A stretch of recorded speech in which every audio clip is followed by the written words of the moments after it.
Hello, my name is Scott McLeod. I'm a member of Nautel's customer service team, and I'm going to demonstrate on this video how to tune an ATU500SR and using a Vector 125. Some safety precautions we have to take when tuning the ATU500SR is there can be potentially thousands and thousands of volts at the output of the ATU.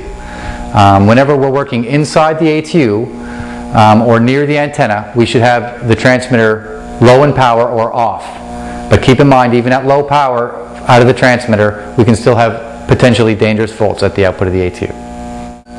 So before we tune the ATU, there's some connections we have to make. 24 volts from the transmitter comes through the liquid tight connector and gets terminated on this board.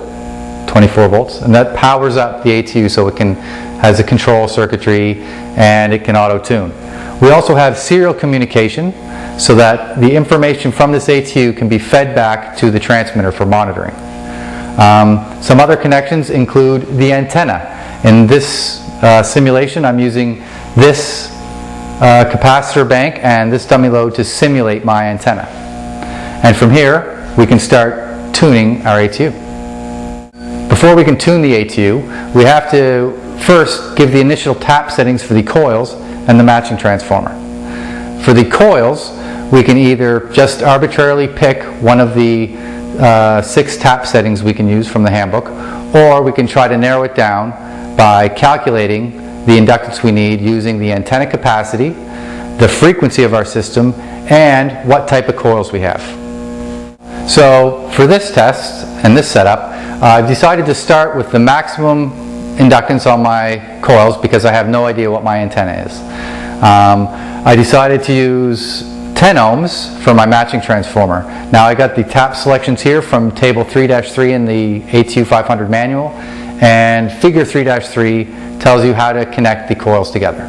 And now, before we start tuning, I'm going to go to the transmitter and set it up so we can start putting power into our ATU and start our tuning procedure. So we have the transmitter connected to the ATU, and we're going to start putting power into the ATU. Now the ATU is not tuned, so it's going to look like a horrible load to the transmitter. So the first thing we're going to do is make sure that the transmitter is set for 0 watts. I do that by pressing increase and decrease at the same time. That will set power to 0 when I turn on. I'm in local mode, and now I'm going to turn my RF on. Now, when I'm first tuning the ATU, I don't want any modulation on my transmitter. So I'm going to go turn off my modulation. My modulation is off. So now I'm going to start increasing power while monitoring the forward and reflected power. And I'm going to try to increase it to 10 watts if I can before I get an SWR alarm. If I get an SWR alarm, I'll stop.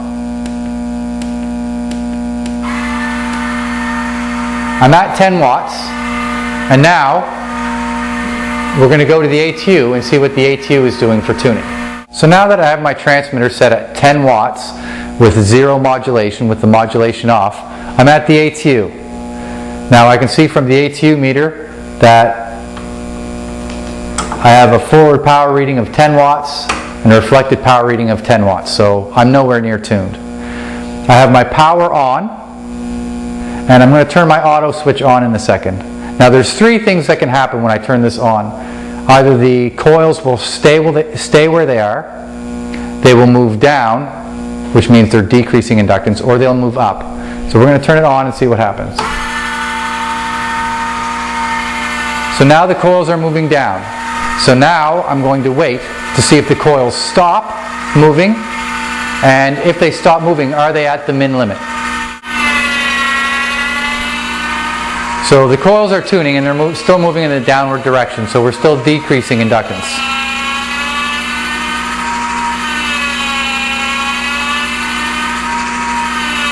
And we're starting to get close to our min limit.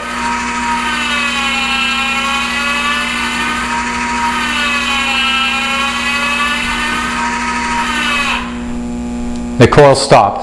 So that means either the coils are at their min limit or we're tuned. So I'm going to manually slew the motor and the coils and find if it retunes. So I'm going to decrease, so I'm going to move it down a bit further. by pressing and holding the decrease button, and it stopped. So I'm at my min limit right now. I cannot decrease it anymore. When I let go of the button, it does not manually increase. So what I'm going to have to do is I'm going to have to change the tap settings on my coil from the inductance they're at now to a lower inductance. Now to do that, I'm going to turn the transmitter off. One of the benefits of the ATU500SR, if the serial connection between the ATU and the transmitter is made, from this board I can turn off my transmitter, and I'll show the meter here on forward power. It's at 10 watts. I have a red button here, means the transmitter is off, and I have 0 watts. So now I'm going to have to move the coils all the way up, and then we're going to adjust them. So I've moved the coils all the way to the top. I've disconnected the wire that was connected on the bottom tap on this coil, and I'm moving it to the middle tap to go to the next lowest setting. It's important to note that the transmitter must be RF off when touching the coils, because there's potentially lethal voltages here. Once the connection is made, verify it's tight, and now I'm going to turn the transmitter on again.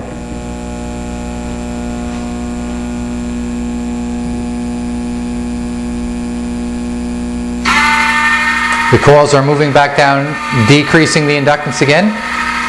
So now we're going to wait until the coils stop moving.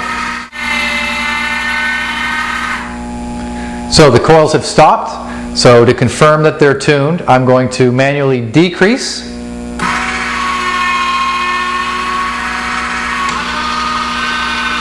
And verify that the coils go back up, and they do.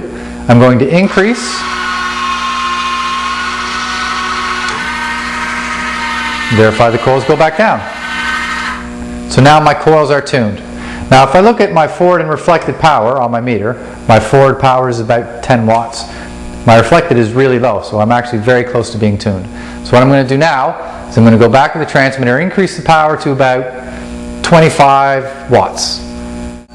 So I went to the transmitter, I turned it up to 25 watts. I've got 25 watts forward on my meter here. I'm going to look at reflected. My reflected is very little. It's got very little deflection. But to verify that my matching transformer taps are set properly, what I'm going to do is adjust them and find out if the reflected power goes up or down. Right now I have these set to 10 ohms according to table 3-3 in the manual. So now I'm going to turn my transmitter off. Verify forward power goes down to 0. And now I'm going to change these taps from 10 ohms to 12.5 ohms. So the transmitter is still off. I've changed my A tap to 4 and my B wire to 8 as per the table 3-3, which gives me 12.5 ohms. Now I'm going to turn the transmitter back on.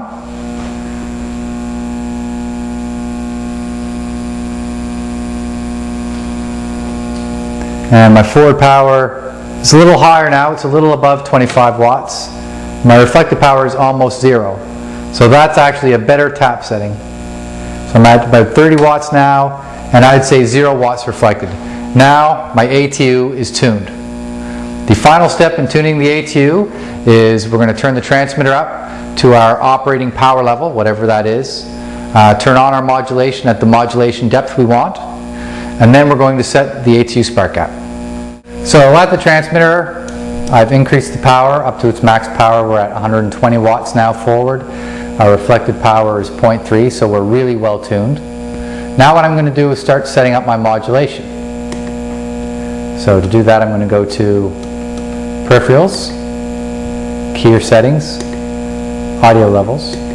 The first thing I'm going to do is set my keying pot to 100.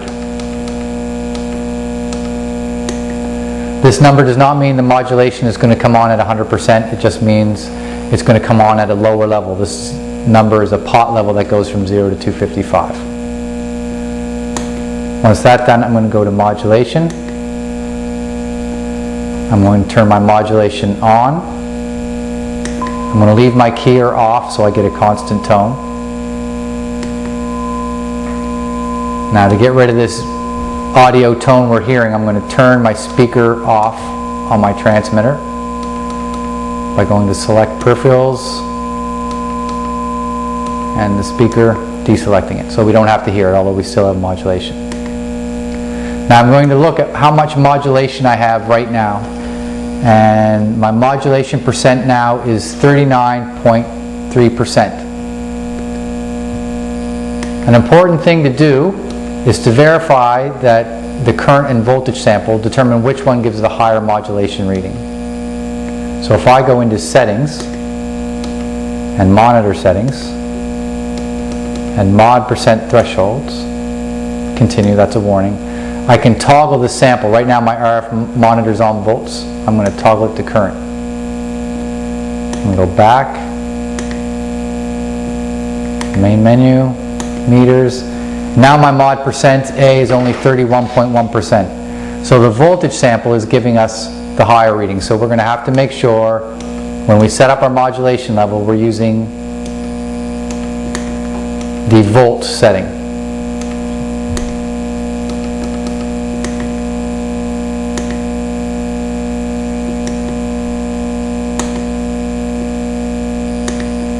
And now we're going to go back to peripherals and start turning up our modulation. Keyer settings, audio levels. To increase modulation, I go to the keying pot, modify it, and as I increase this number, you will see the modulation percent increase.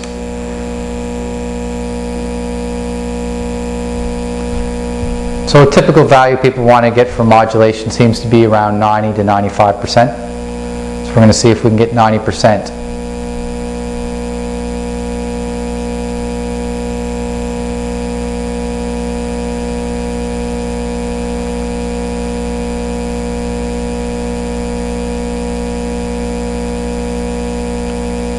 Okay, we're getting close.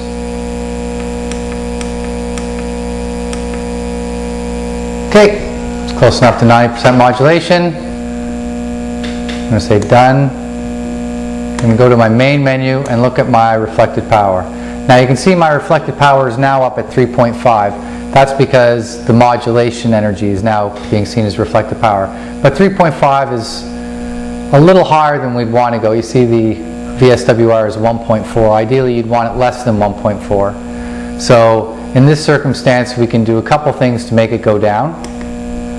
The easiest one is to lower the modulation. The other things we can do is change the mod depth. But for the sake of this test we'll leave it as is because the ATU is tuned. So the last step for our system, let's go to our keyer settings, turn on our keyer, and now we're broadcasting.